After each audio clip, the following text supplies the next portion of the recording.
Good evening, good afternoon, good morning, friends, wherever you are.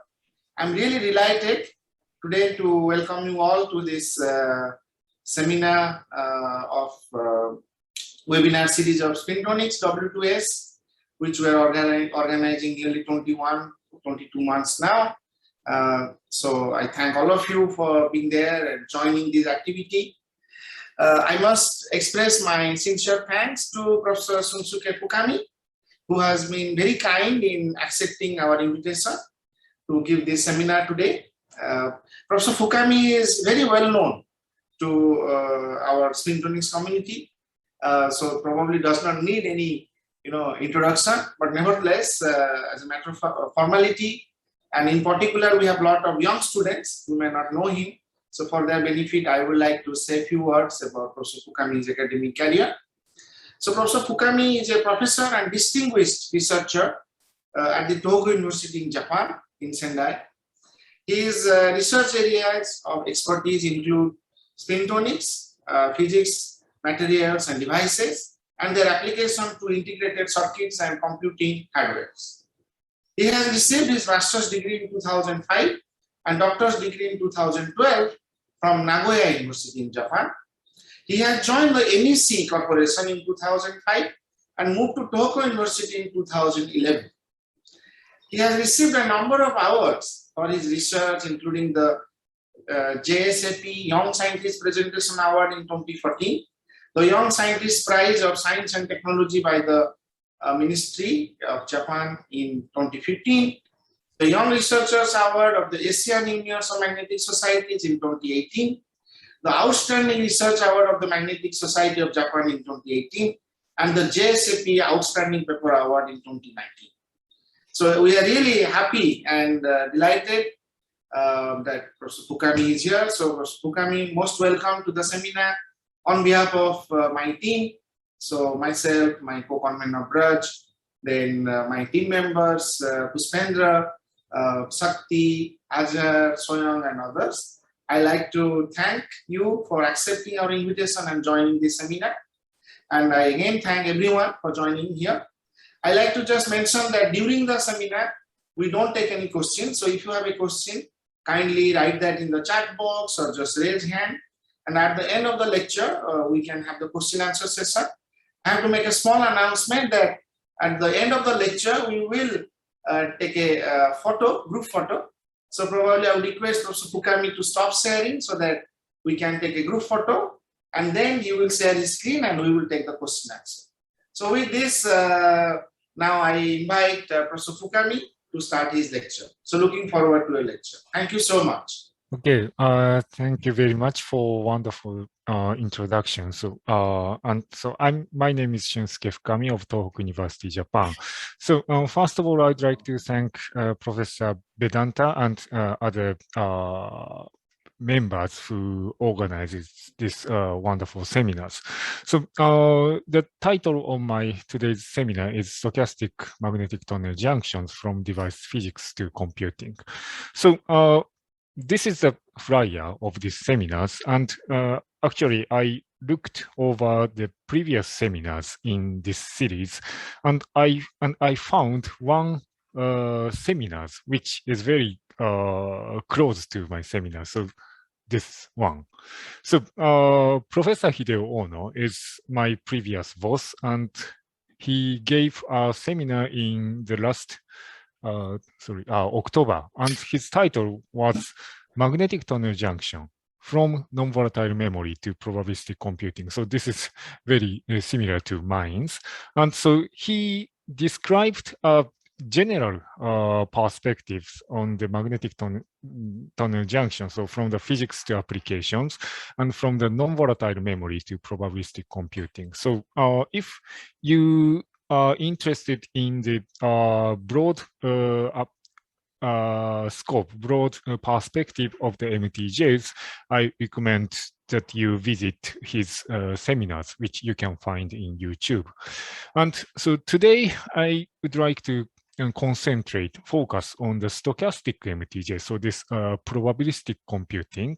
So, and I would like to discuss the proof of concept demonstration of the computing, and I would like to also deeply discuss the device physics to enhance the performance of the probabilistic computers.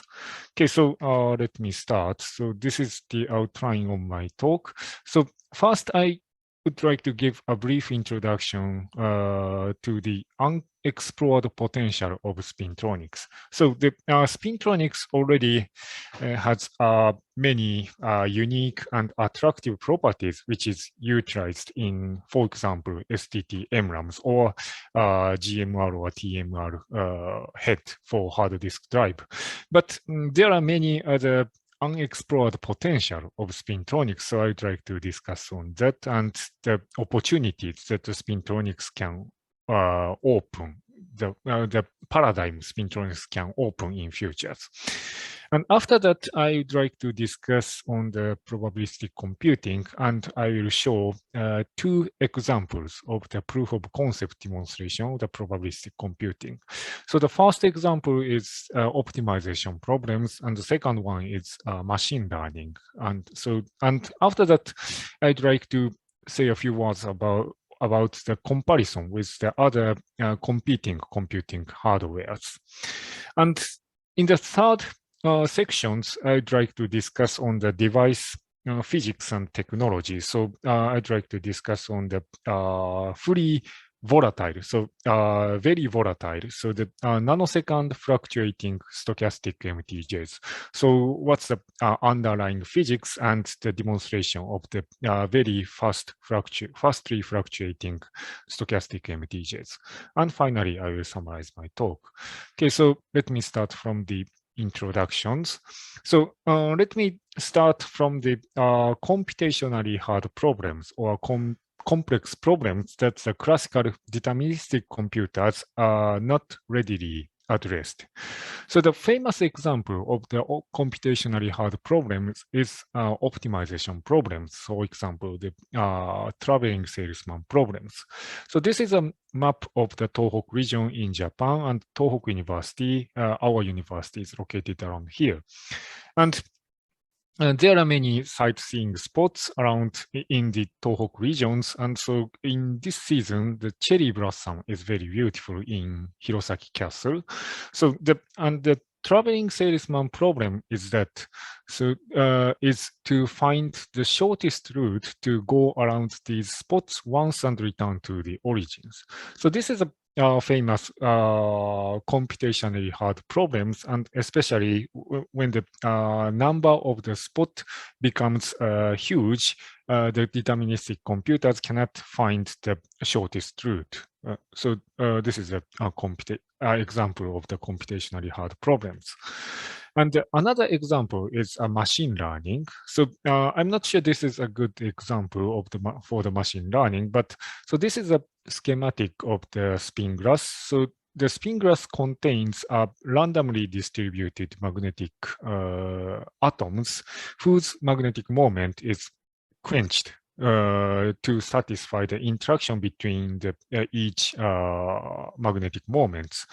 And the machine learning basically means that the is to find the weight matrix Jij that satisfies this given spin structures. So the this spin structure is given, and you need to find the correlation or the interaction between the each magnetic moment. So between the spin I and to the spin j's, so Jij. So this is also difficult problems for the classical computers. And for such kind of the computationally hard problems or complex problems, there are famous suggestions given in 1918s. So given by Richard Feynman, given by John Hopfield, and given by Geoffrey Hinton. So in these papers, they mentioned that, for example, the Richard Feynman mentions that to compute a probabilistic phenomena in nature, the computer itself should be probabilistic. Okay, and so the Hopfield mentioned that the brain is a model system that can execute or compute a complex problems, and the brain function is analogous to the physical model of the spin glass. And Professor Hinton mentioned that the statistical mechanics is useful for the machine learning. So, so these are the important suggestions, and these are the bottom line, so basic standpoint, basic starting point of my our studies. So now let me change the gear, and I think I do not have to say too much words about the Spintronics, because the audience is basically familiar with the Spintronics. But the, so I think that you know well about the magnetic tunnel junctions. So the in MTJs, you can store the information as the magnetization directions, and by passing the current through these MTJs, you can switch the direction of the magnetization, as shown here. And also by applying a tiny current, you can detect the magnetization direction through the resistance change.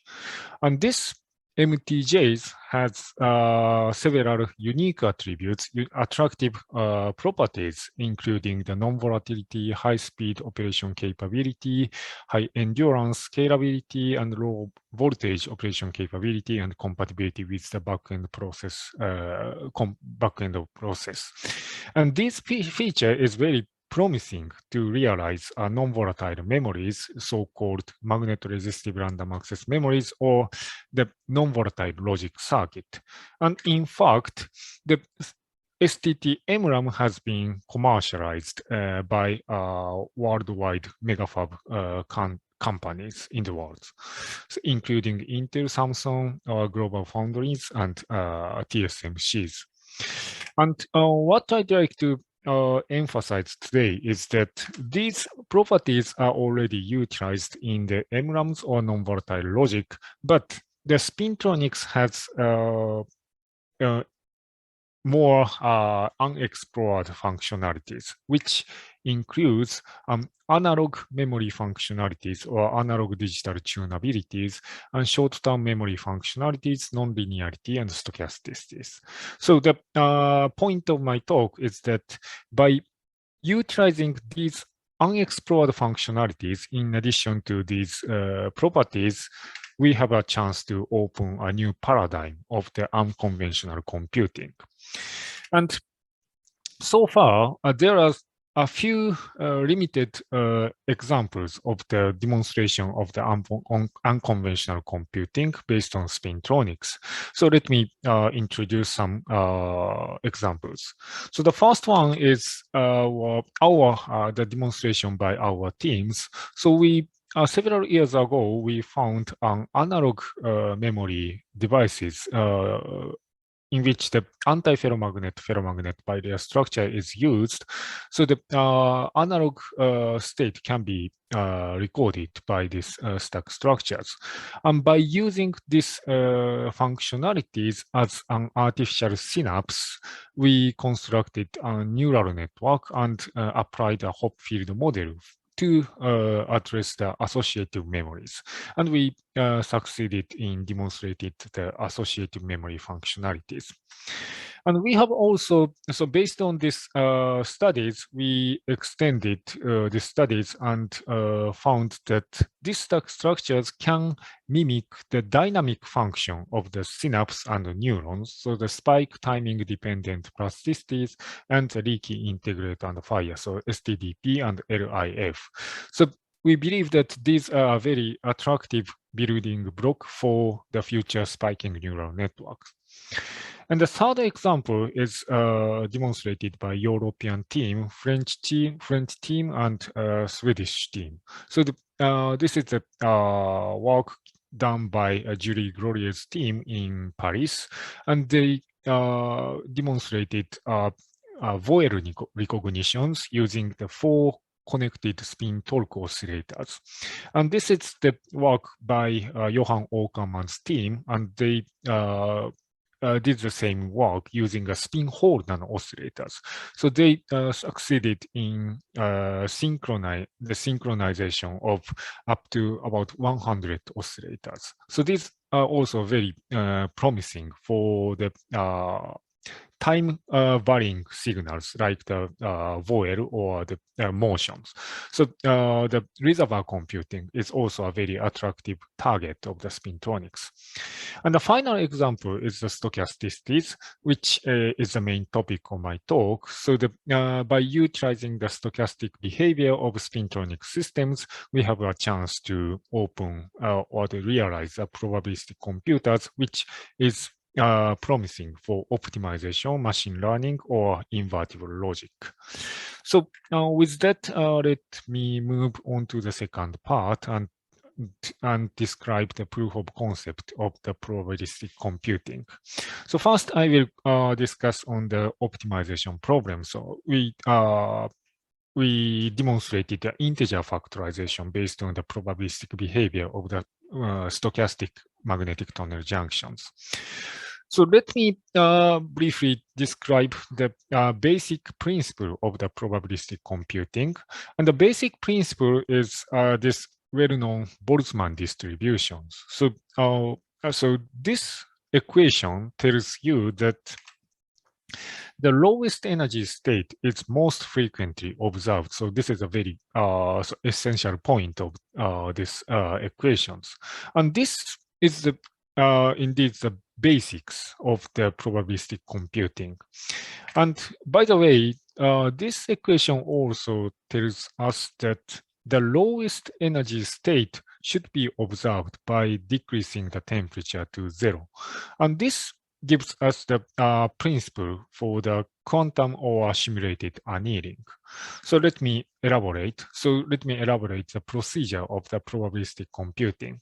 So the procedure of the probabilistic computing is that first you need to define an energy or cost function for the given problems. And after that, you need to map the defined cost function to a physical system with probabilistic natures or a physical system with stochastic neurons. And after that, you just need to watch the system and acquire statistics.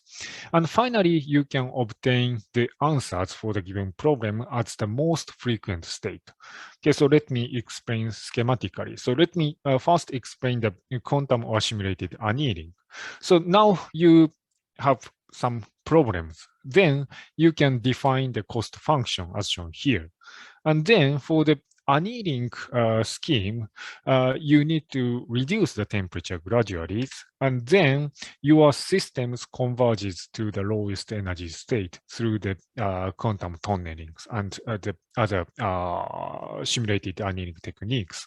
So by reducing the temperature, you can know the lowest energy state or the answer for this problem as the converged state.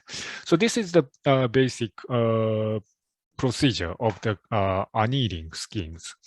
And the probabilistic computing is very similar to the annealing, but it's slightly different. So once now you have the problems, and then you also need to define the energy or cost functions. And then the different point is that you need to keep the temperature high enough and fluctuate the systems in these energy landscapes and take the statistics. And then so you should obtain a histogram. So by from the highest peak, you can obtain the answers as for the given problems. So the procedures are slightly different, but the basic principle is the same between these two. So now let me show our proof of concept demonstration of the probabilistic computing using the Spintronic technologies. So the flow of the demonstration include first, so we need to construct a device which shows a controllable stochasticities. And after that, you need to construct a bit or probabilistic bit or p bit, which has a similar functionality with the quantum bit or q bit, and which shows a sigmoidal response with respect to the analog input.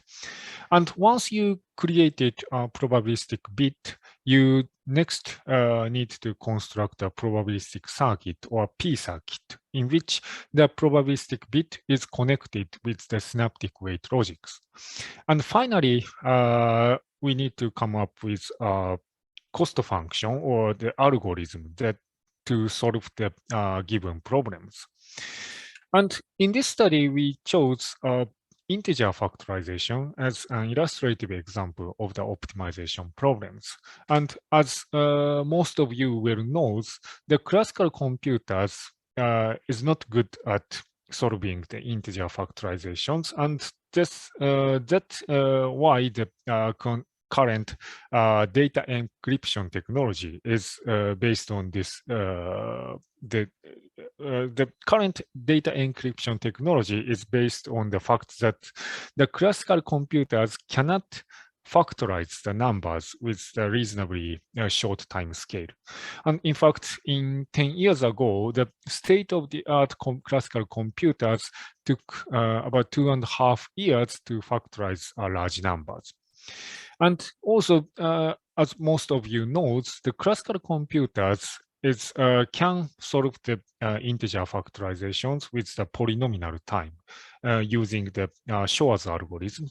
And about 20 years ago, the IBM team demonstrated a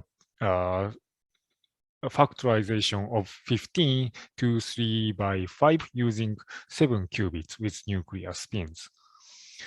So now let me discuss our construction of the probabilistic computers one by one.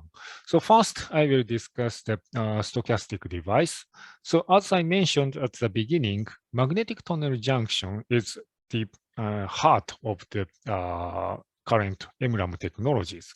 So the cobalt ion boron MgO-based MTJs can store the information stably against the thermal fluctuations.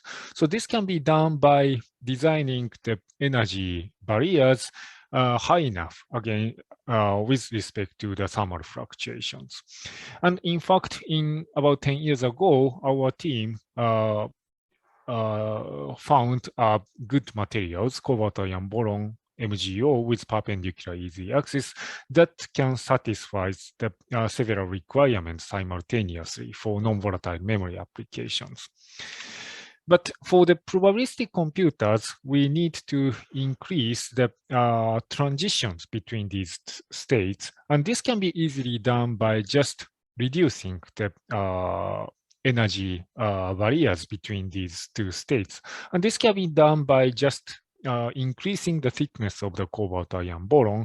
And so this is the measured time varying signal of the resistance of the MTJs for 1.89 nanometer cobalt ion boron MTJs. So as you can see, the random fluctuation or the random telegraph noise is observed with the time scale of millisecond. So now we have a stochastic and controllable device. So next we need to construct a probabilistic bit or p bit.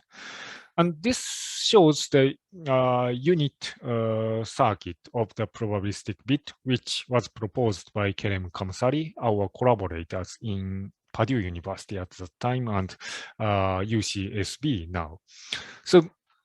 So we constructed a probabilistic bit based on this circuit, and this shows the measured time varying signal and time average signals as a function of the input voltage. So at the input voltage of 1.95 volt, we observed an equal fluctuation between 0 and 1, but by reducing the voltage or increasing the voltage, we can tune the ratio between 0 state and 1 state. And by taking the time average of the output voltage as a function of the input voltage. So here and here, we observed a smooth change, gradual change of the time average output with respect to the input voltage. And this change can be well fitted by the sigmoidal function. So this means that this this unit circuit can serve as a binary stochastic neuron, which is the fundamental unit of the binary stochastic neural networks. So next thing we need to do is constructing probabilistic circuit or P circuit. So we prepared 8 p-bit here. So our stochastic MTJs are here. So we connected 8 probabilistic bit with the synaptic weight logic, which is done by we represented by this Arduino microcontrollers.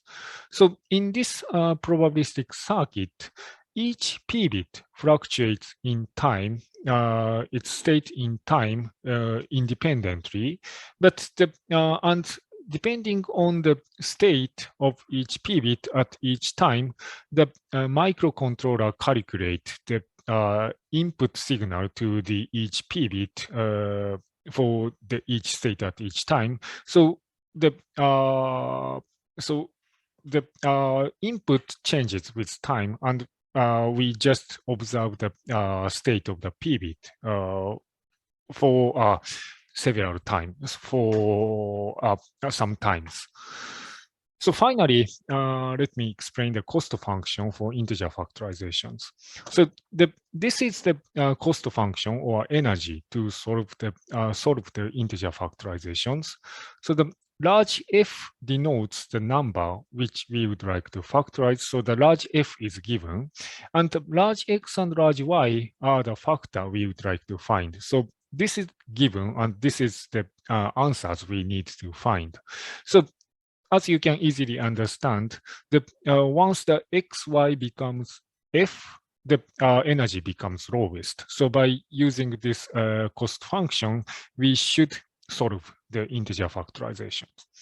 So the large X and large Y can be represented by this binary form. So the small x1, x2, x3, and y1, y2, y3 can be represented by our p-bits. Okay, so let me take an example to factorize 35 using 4 p-bits. So by substituting 35 here and 4 p-bits, so x1, x2, y1, y2, so this equation to here, and calculate these equations, we obtain this. So the coefficients are rounded off to have one significant digit, but this is not the important point.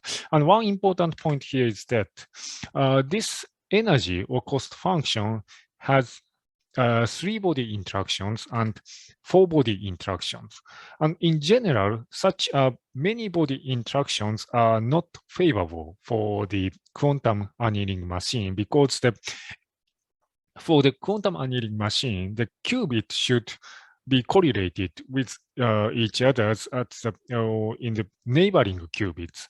But for the probabilistic computers, you can implement the interactions by electrical means. So even though your p-bits are far with each other, or you have 3 p-bits and you'd like to correlate with each others, you can implement correlations by, for example, very standard electric cable. So to reduce the energies, the input is given by minus of the derivative of the energies by the parameters of each p-bit. So so this means that the input we have to apply to the p-bit x1 should be given by this equation. So the state of the output of the p-bit y1, y2, and x2 varies with time. So this input should vary with time. So what we need to do is just programming this correlation function or the interactions to these microcontrollers. And we just need to watch the systems. So now let me show the results of the integer factorizations. So first, we checked the state before turning on the correlations. So first we tried to factorize 35, but so at this stage, we didn't turn on the interactions. So nothing interesting happens. So we see the equal probability from 1 by 1 to 7 by 7. But once we turn on the correlations, a highest peak is observed are observed at 5 by 7 and 7 by 5, which are exactly the factor of the 35. And next, we tried to factorize 161 and 945 using 6 p-bits and 8 p-bits, and we observed the highest peak for the correct answer of these numbers. So this result means that our constructed rudimentary probabilistic computers can factorize the integers. Okay. Sorry, so one more thing I would like to emphasize is that if you use quantum computers and the Shor's algorithm, so you need, for example, 7 qubits to factorize 15. But in our demonstrations, we use 6 p-bits to factorize 161. So the required number of the p-bit is much smaller than the numbers you need to factorize the numbers using qubits and the Shor's algorithm. Okay, so next, let me talk about the machine learning. So this is the same figures for the probabilistic computers for optimization problems. So in the previous examples, the synaptic weights are fixed. So like this, but for the machine learning applications, we need to change or tune the connection or the interactions of the Jij of the synapse through the learning process. So we need one more additional function in this circuit. So we need a learning rule to change or to vary the synaptic weight. And this can be easily done by this equation. So we need some additional circuit to function as the weight update. And so in this papers, we used RC elements to update the synaptic weight. So we found that by using the RC circuit, we can change the synaptic weight. So this is the photograph of the constructed probabilistic computers for machine learning. So we have 5 stochastic MTJs here, and we have this 15 RC elements that change the synaptic weights. So, and what we did is learning the interactions or the relations of the input and output for full adder. So full adder means that so A, B, and carry in is the input, and the S and carry out is the output. So 0 plus 0 plus 0 becomes 0, 0, and 1, 1, 1 becomes 1, 1. And so the 0, 1, 1 becomes S becomes 0, and carry out becomes 0, 1. So this is a table for the full adder. So what we did is to learn these relations between the input and output using the probabilistic circuits. So let me show the experimental results. So we constructed 2 types of the probabilistic computers. The first one uses an emulated MTJ. So so in this demonstrations, we didn't use the real stochastic MTJs. So we just use two registers, which is switched by the which is changed by the standard switch, and the switch is controlled by microcontrollers. And the two registers has different resistance. So, and the second, in the second case, we rarely used real MTJs. So the MTJs has some variabilities. So at the beginning of the learning, the input and output is very random. So this is not an unfavorable weights for the full adder. But by applying the learning process, the system is converged to this state. So this histogram is exactly the one I showed in the previous slide.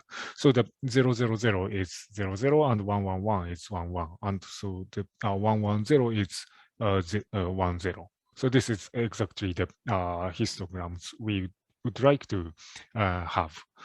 And as for the real MTJs, the system is also converged to the similar state. So this results means that our probabilistic computers can be function as the machine learning can function the machine learning.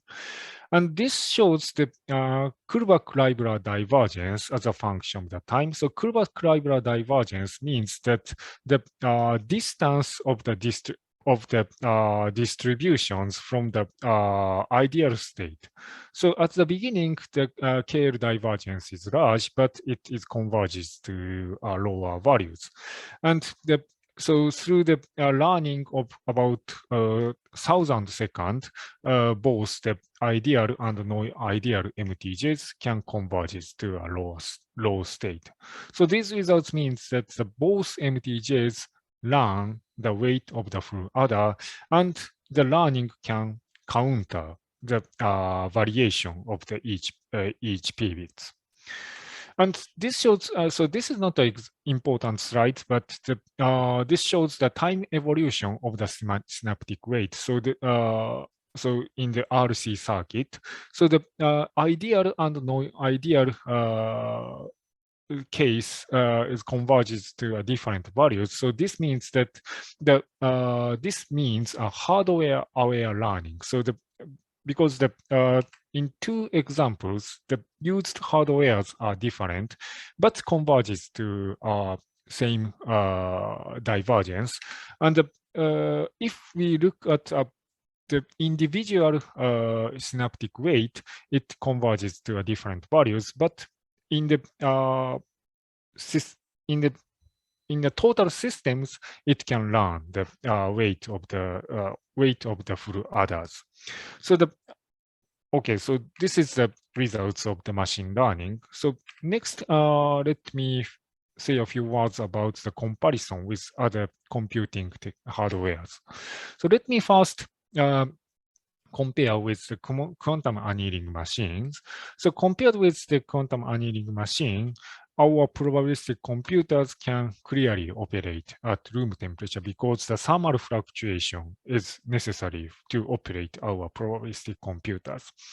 And also, as I mentioned, our stochastic MTJ is based on the current STT-MRAM technologies, whose scale is now at the level of the megabit to gigabit level. So we can expect that our probabilistic computers can be manufacturable at this scale.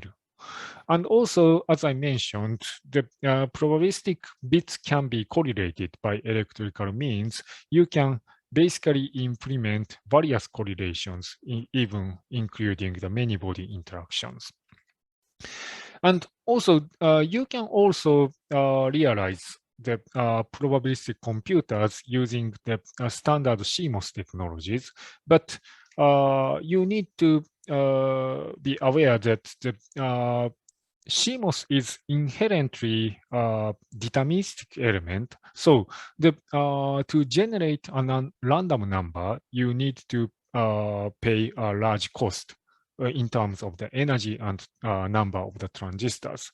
So by comparing the required energy and transistors for the MTJ-based p-bit and the digital CMOS-based p-bit, we found that the MTJ-based approach can do the same function with about 10 times smaller energy and about 300 times less transistors. So the Spintronics-based probabilistic computers can be beneficial in terms of the energy and areas. And also our collaborators in Purdue University, so Professor Spilio Datta's team, recently published papers that in which the time to solution is calculated as a function of the problem size for knapsack problems. So this is the result. So our probabilistic computer based on the Spintronics technology is this green lines. So as you can see, the time to solution is lowest compared with the CPU or GPU or other approaches. So in terms of the time to solutions, the probabilistic computers is very promising to solve complex problems like the knapsack problems. Okay, so now let me enter the final part, and I would like to discuss on the device technologies. Okay, so as I mentioned, so for example, in the machine learning experiment, we required about 1,000 seconds to learn the correct weight for full adder. And although I didn't mention exactly, in the integer factorization experiment, we took the statistics for about 20 seconds. So this is quite long. So this is not competitive with the current digital technologies. So to increase the, to reduce the computation time or to increase the size of the computers, we need to somehow reduce the fluctuation time scales. And so in our previous experiment, we used a perpendicular easy access MTJs, so cobalt iron boron MGO-based perpendicular MTJs. So, and we need to somehow reduce the fluctuation time scales to ideally at the level of the nanosecond. So, we need to make faster for large-scale problems.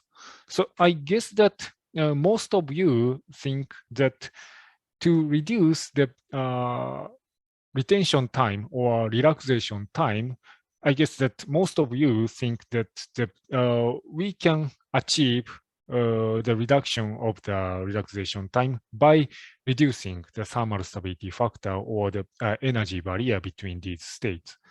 And this is correct, but we found that reducing the E over KBT or energy barrier is not good enough. And this is not a complete approach. So let me explain about it.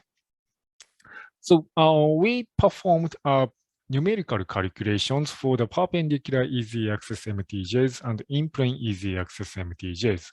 So we set the same thermal stability factor 3.8 for perpendicular and in-plane MTJs. So firstly, we calculated the perpendicular MTJ and the in-plane MTJs, and for the in-plane MTJs, this is a uniaxial MTJ. So this HK effective and HK in means that you need to apply 10 millitesla to rotate your magnetization in the plane and go to the next directions, so opposite directions. And you need to apply 10 millitesla to rotate your magnetization to the north pole and opposite direction. So this is a uniaxial anisotropy magnet, which has the in-plane and easy access. So as expected, we observed the fluctuation with similar time scale. But once we increase the negative perpendicular anisotropies from 10 millitesla to 100 millitesla and 1000 millitesla or 1 teslas, we found significant reduction of the fluctuation time scales as shown here. So for the uniaxial in-plane MTJs, we observe the fluctuation in the time scale of microsecond, but if we increase the perpendicular negative anisotropy to 1 tesla, we observed a very fast fluctuation. And the point is that even though the thermal stability factor, so the height of the energy barrier is the same among these 4 examples, the fluctuation time scales are largely different. So this means that delta is independent. Delta should be independent of the perpendicular anisotropy HK effective. So this means that delta is the same, but tau is different. So this means that the tau 0 should depend on the perpendicular anisotropy HK effective. So we numerically calculated the tau 0, so the prefactor of the exponential, as a function of the perpendicular anisotropy field HK effective. So for the uniaxial magnet, the tau 0 is somewhere around 20 nanosecond, but by increasing the HK effective perpendicular anisotropy, it decreases down to less than 1 nanosecond. So this 3 cartoon shows the energy landscape. So this landscape means that by increasing the perpendicular anisotropy field, your energy landscape becomes from gradual state to the steep state. So by changing the slope of the energy landscape, the tau 0 becomes largely different with the one or two orders of magnitude. So the point to achieve the fast fluctuation is that we need to reduce tau 0 in addition to E over KBT. And for the perpendicular easy access MTJs, by decreasing the HK effective perpendicular easy axis, you can reduce the thermal stability factor, but the slope of the energy landscape becomes gradual. And as a result, the tau 0 increases. And as a result, the fluctuation takes place, but the fluctuation time scale is slow. And as a result, we couldn't observe the fast fluctuation between these 2 states.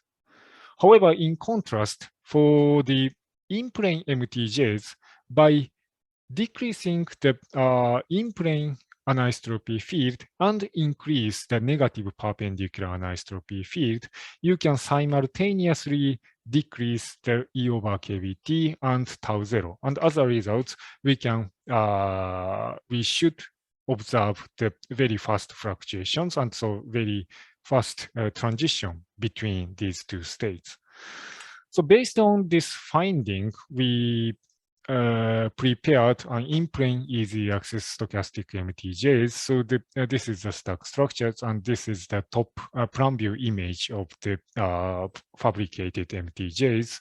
So we designed the film stack so that this free layer has a reasonably large negative perpendicular anisotropy field.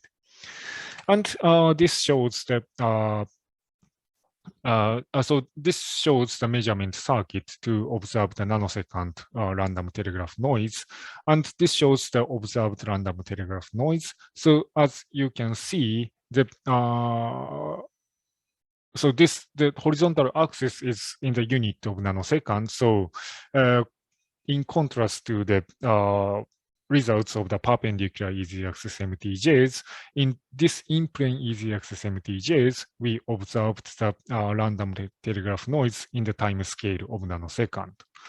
So, and when we plot these results with the previous studies, so our result is located around here. So we achieved the fastest fluctuation, or the so in other words, the so we achieved our worst non-volatile memory devices. So down to 8 nanosecond. So for the real applications, we probably need to further reduce the fluctuation to around nanosecond level. So now we are working to further reduce the fluctuation time scale. Okay, so with that, let me summarize my talk. So at the beginning of my talk, I described that the probabilistic computing is promising for computationally hard problems, even without utilizing quantum mechanics. And the stochastic MTJ is suitable for these probabilistic computers. And then I showed 2 examples of the proof of concept of the probabilistic computers. So first one is first one addressed the combinatorial optimizations, and we took integer factorization as an illustrative example of the optimization problems. And next, we showed an example to learn the weight for the full adders, so based on the algorithm of the Boltzmann machine learning. And after that, I described the device physics and technology to realize the nanosecond random telegraph noise. And theory predicted that the in-plane MTJs allows to engineer tau 0 and E over KBT independently. And in experiment, we achieved 8 nanosecond relaxation time. Okay, so that's all. Thank you for your attention.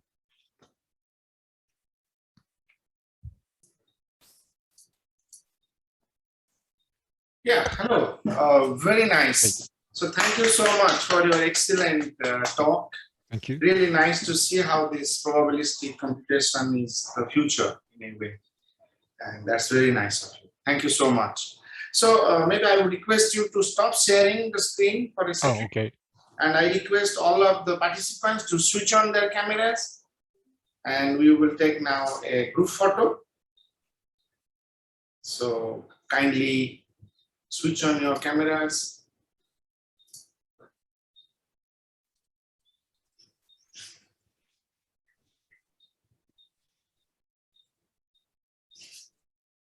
I will wait a second because a lot of people are just making on.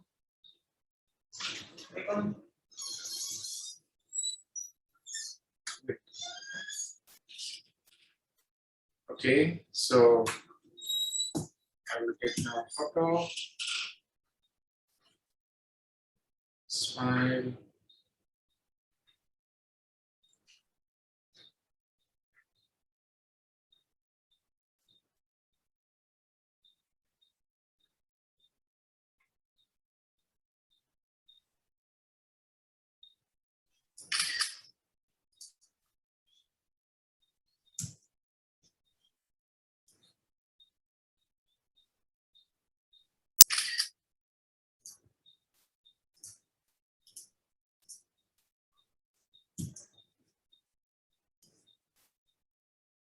Okay.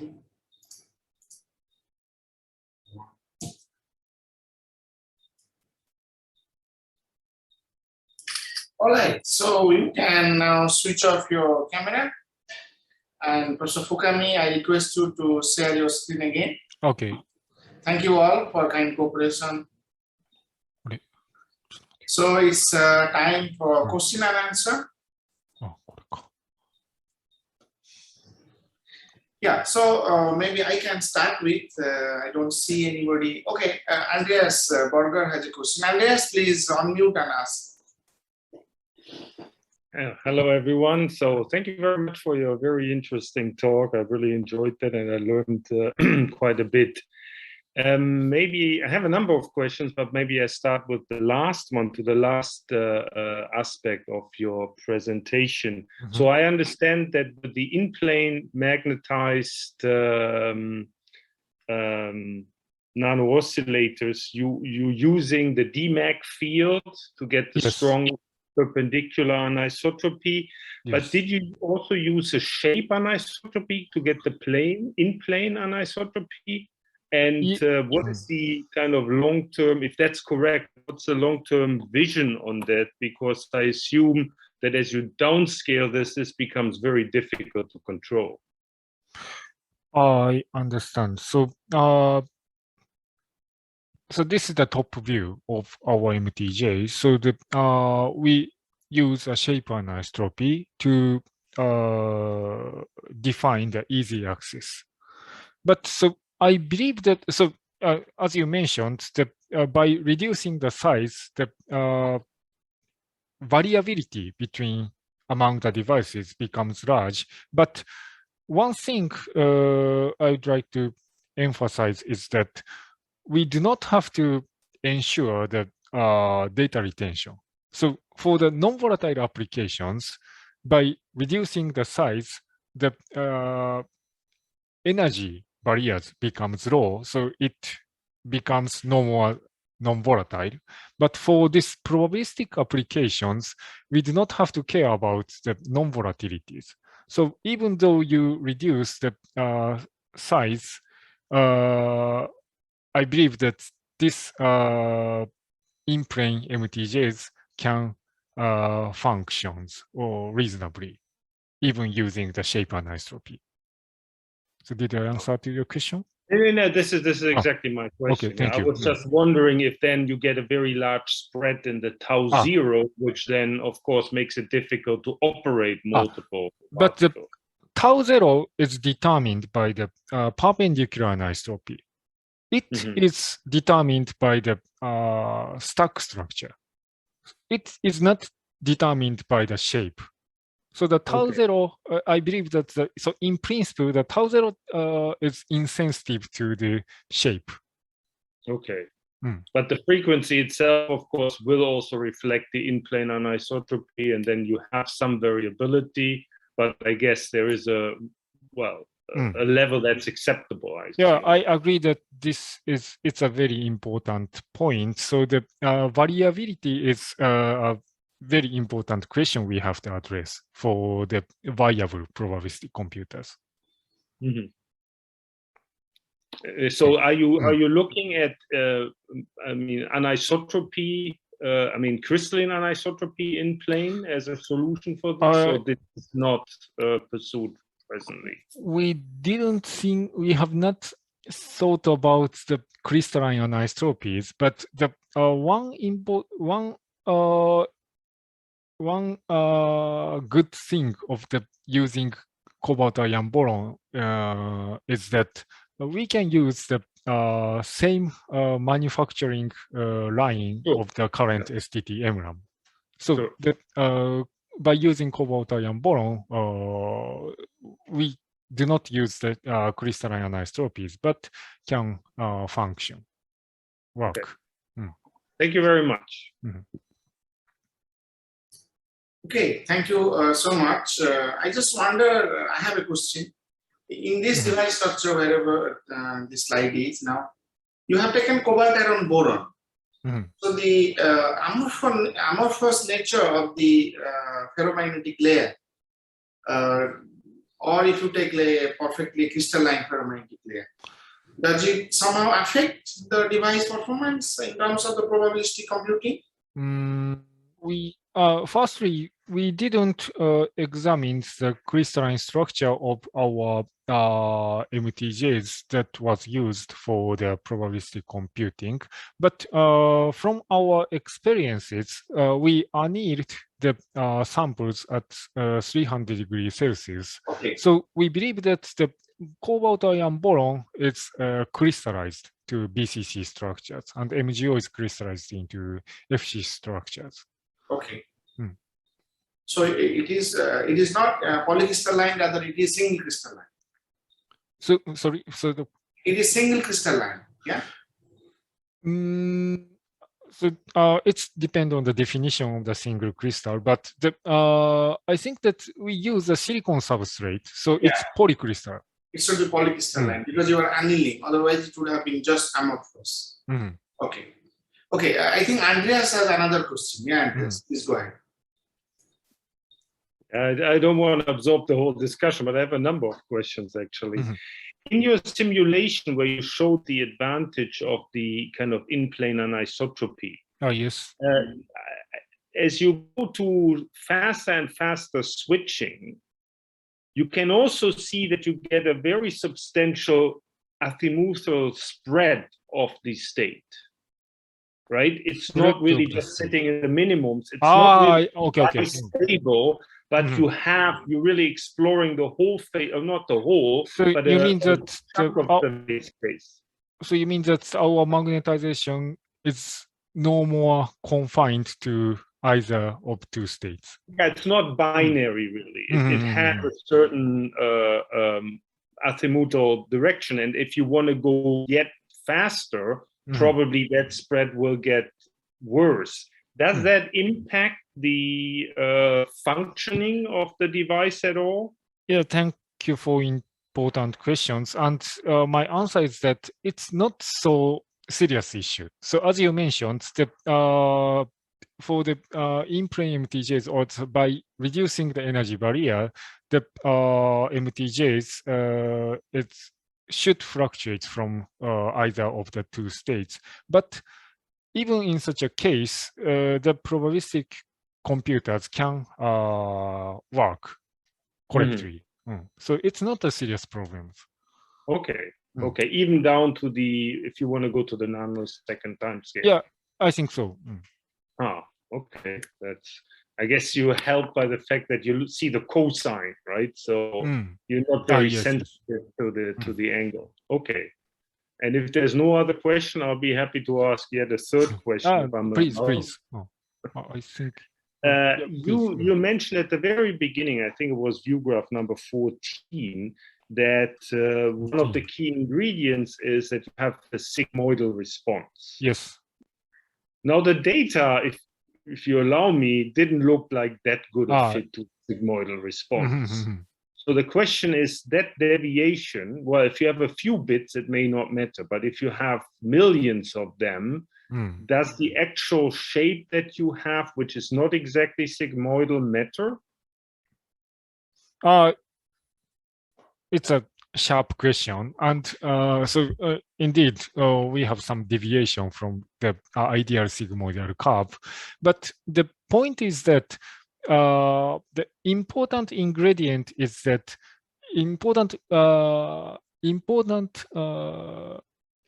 requirement is a gradual change from 0 to 1.